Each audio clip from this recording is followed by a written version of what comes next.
want to make it so that our enemies get destroyed whenever our player shoots them with the bullets. And a simple way we can do this is just when our bullet hits against the enemy, we can just do a check and see if it has the correct tag. And if it has the correct tag, we'll just destroy whatever the other object is.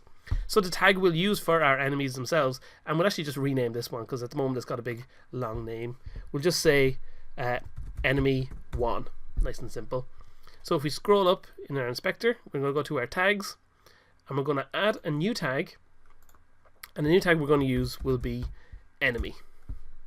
So we'll pop back to our enemy guy and give him that tag now. So he has that tag, so we know we're fine with that. So now if we go to our bullet controller script, we can set it so that if it encounters anything with the enemy tag, destroy it. So let's go into our bullet controller script here. There we go.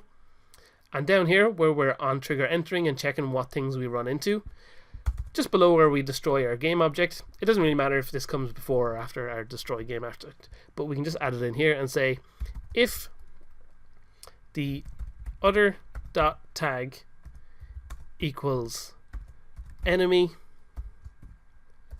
then what we want to do is destroy other dot game object. So we'll save that. If we go back into the game now, that should be all we need to do. That simple little bit of code will allow us to destroy any enemies that we encounter along the way. So we can press play here. We'll let him come towards us. And boom, as soon as our laser hit him, he gets destroyed. So perfect, that works perfectly fine.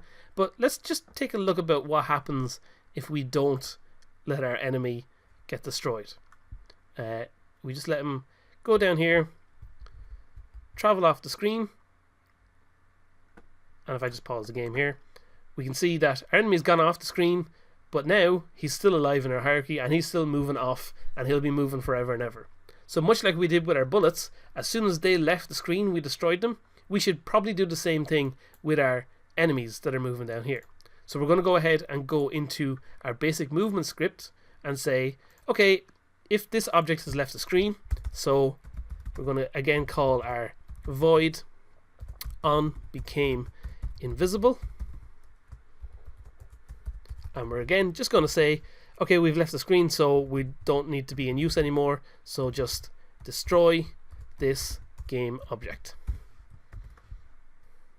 Perfect. So we'll go back in and just make sure that that's working, and once it's done we can play our game.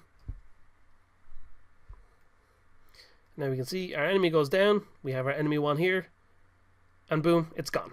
Perfect. So that's all fine and dandy.